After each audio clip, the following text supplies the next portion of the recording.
from 2007, the rhino poaching escalated in Africa.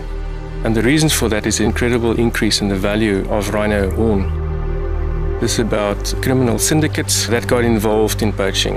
And there's tremendous effort being made by all the conservation agencies and governments to curtail it. The ballgame has changed significantly. Something else has to be done. There is no way in which we are going to allow this rhino to be extinct on our watch. We wanted to find something that was minimally invasive, that allowed the animal to keep its horn. So what we're doing now is we've drilled some holes into the horns and we've attached these two devices that the gentleman is carrying away there. And that machine contains poison and a dye. You can see on my gloves, I've got some of the dye on my gloves. This is our infusion device that we use for infusing the rhino horns with. It consists of a canister that's pressurized, and in the canister we have our infusion cocktail. We really were just looking for a way to devalue the horn, in essence, to contaminate it to the point where it's of no use to the end consumer. The procedure that you generally see is that we immobilize the animal from the air, after which we blindfold the animal and plug its ears to minimize stress. After that, the actual procedure commences, which means the drilling into the horns and attaching our probes. The probes are connected to the infusion device, which contains all the compounds that we then pump into the horn under high pressure. To date, all the interventions has been mostly reactive, and none of them has impacted on the supply and demand chain. So if we can have interventions that focuses on that, it's something new and it's something different that has not been done to date. The poisons that we use aren't dangerous for the rhino at all, but if a human is to ingest it, in other words, to eat it or to handle it, if you inhale too much of it, you'll get very, very ill.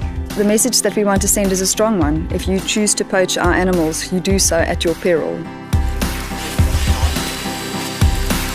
The awareness part of this whole initiative is probably as important as the operation itself. We need them to see being done, we need them to understand why it's being done, and we need them then to pass that information on to the communities at large. 90% of poaching incidents are made possible with insider information, so it's absolutely essential that we get this information out to people on the ground. The communities are the first line of defense. We just have to keep on reminding them how important it is to save the rhinos. By exposing them to it, making it as dramatic as possible, getting them to touch the rhino, the message must go home to them and their communities that this horn is tainted.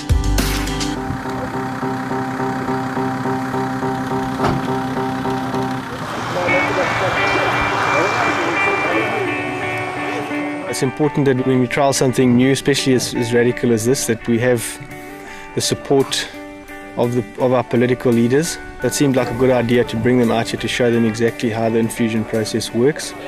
As government of KwaZulu-Natal, we are supporting our Ezemvelo Wildlife as our entity, and also want to make sure that poaching is zero tolerance in this province.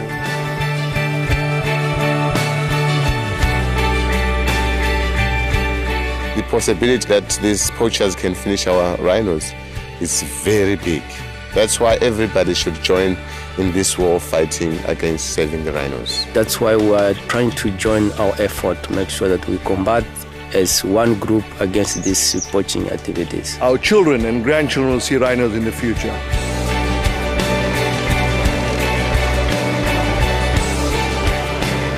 People say to us all the time, it's just a drop in the ocean. But isn't that what oceans are? Just a bunch of people contributing their little drop, and ultimately, hopefully, we make a difference to the species in general. We are definitely not going to give up this war until we've won it.